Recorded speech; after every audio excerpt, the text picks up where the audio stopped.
I think about her all the time. The faceless blonde I thought I knew.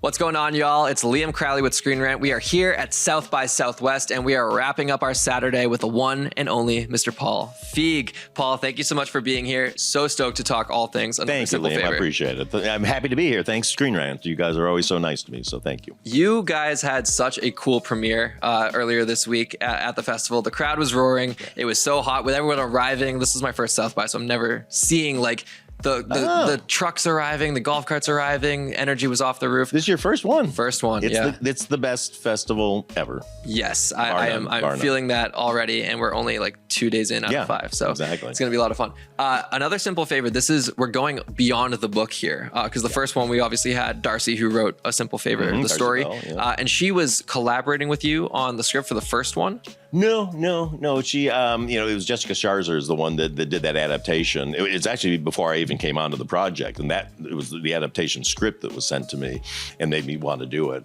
And so, Sharzer came back to do this one along with Lita Kalgoris, and and I'm just.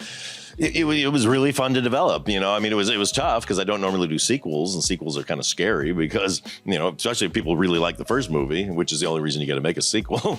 You don't want to let them down, but you also don't want to copy the first one. So you have to kind of figure out where you're going to put these characters and let people discover new things about them. Because that's a nice thing about a movie the first time is you're discovering characters for the first time. And the sequel's tough because you already know who they are. Yeah, we got the groundwork here. We get to build upon it. I do feel like you definitely amplified a lot of the comedy this time around. The first one is hilarious, but this one is like extra funny. Did you feel like you were doing that on purpose, like amplifying some of the comedic beats? I didn't want to shy away from it. The first one, the funny thing about the first one was nobody knew that it had any comedy in it. And so it was a kind of a slow burn of the audience going like, oh, I think this is actually supposed to be kind of funny at times, but at the same time, the stakes are real and the danger's real and the emotions are real.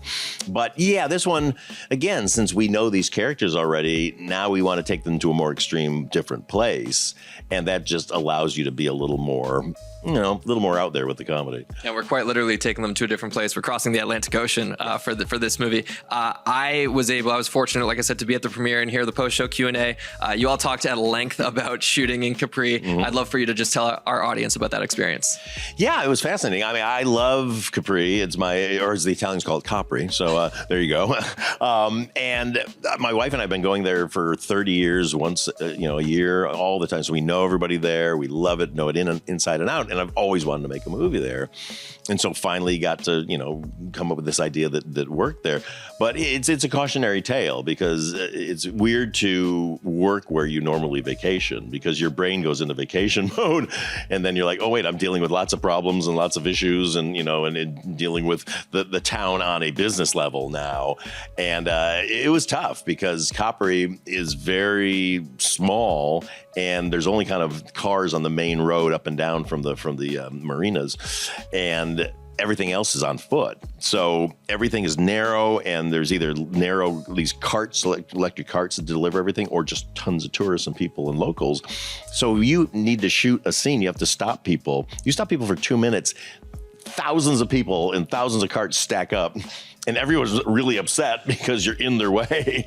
And so I think they had a moment where they kind of got tired of us. But then as soon as it was over, they were really happy that we were there. Well, definitely up the tourism for them, because after watching this movie, I'm like, I need to go to Capri. I know. All I'm doing is bringing more people to the place I like to normally go and escape. So have you been back since? Not yet, but I'm going to go going in June. I'm interested to hear how your perception has changed now since you've brought work there. You made it your office. Well, no, actually, you know what? I'm wrong. Actually, did go back after we shot we took a few days vacation there, and I was worried that I was gonna be like, oh no, now it's been ruined. But no, it actually was better because you're like, I'm here and I don't have to work, and I got it all in the can. So I was very happy about that. That's how I feel about Austin, Texas. I'll be glad to be back here without any type of work involved because the city is so vibrant, so much fun. It's such a fun city. It's my favorite. I just love coming here. Let's talk a little bit about Blake and Anna's dynamic here in this movie. There's two such strong, charismatic leads. Yeah. Like the energy, I feel like you don't even need to write like super layered dialogue for them. They just make everything work. That being said, they're good friends. I felt like there might have been some romantic undertones in the sequel. Is that intentional? Well, I mean, there's always been that. It was a question even in the first one of like, how much do they really like each other? Is there some kind of an attraction between them? I like that's very vague. I like to leave it that way. I just think they're really good.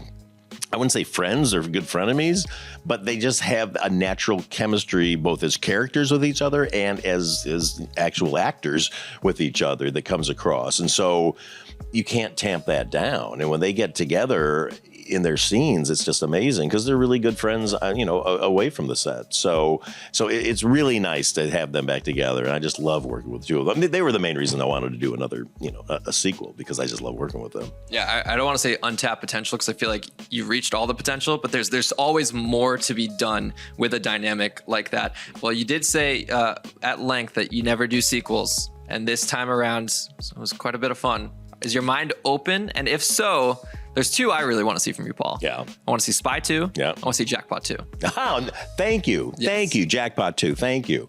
Oh, you made my day with that. I love so much fun. I love Jackpot.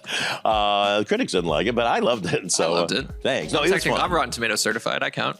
Yeah, there you go. I already know what I want the story for Jackpot 2 to be.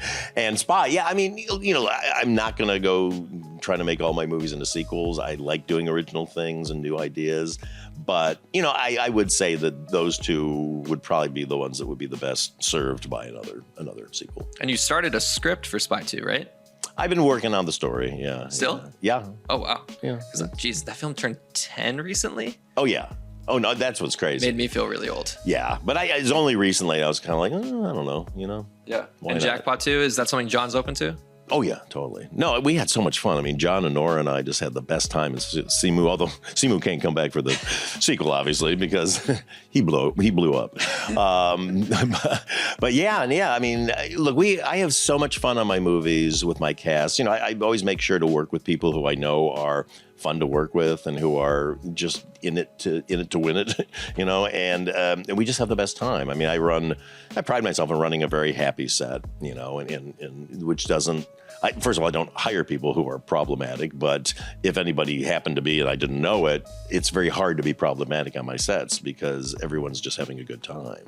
Yeah, something we do know coming in the future, outside of the hypotheticals, is The Housemaid. Yes. And we're switching genres a little bit here, Paul, because I know you most for these like comedies, some action involved, but like comedy at the forefront. Psychological thriller this time around with Sydney Sweeney. What can you tell us about it? We wrapped production on it about 2 weeks ago, and I'm really excited about it. I go into the editing room on Monday, and we come out at Christmas, and it came out so far. I mean, from what we shot, it came out great. We're going to cut it together and see how it all cuts together. But yeah, the three, between Sydney and Amanda Seyfried and Brandon Sklenar, just an amazing group of people to work with, and we had the best time. And it's like, I look at the Simple Favor movies as being thrillers too. They've got a kind of a black comedy bend to them. The Housemaid is definitely a heavier story, but we'll find our moments in there.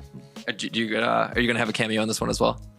No. Because when I was in the theater and I was like, oh my God, there he is. I know, Yeah, exactly. yeah. No, I spared them from that. There was a couple of things I thought maybe I would do, and my wife was like, no, don't play that role. Like you said, you supersized the sequel in all the right ways: action, thanks. comedy, the grand scale of Capri. Very excited for audiences to check this one out once Yeah. it hits Prime Video in May. We got a little bit to wait. May 1st, I know it's coming. It's coming fast though. Well, excited for that. Excited for hopefully more in this Simple Favor universe we're building here. Thank you, Liam. I appreciate it. Thanks so much, Paul. Thanks, guys. Thank you. You think I want to make you pay? I don't know, do you?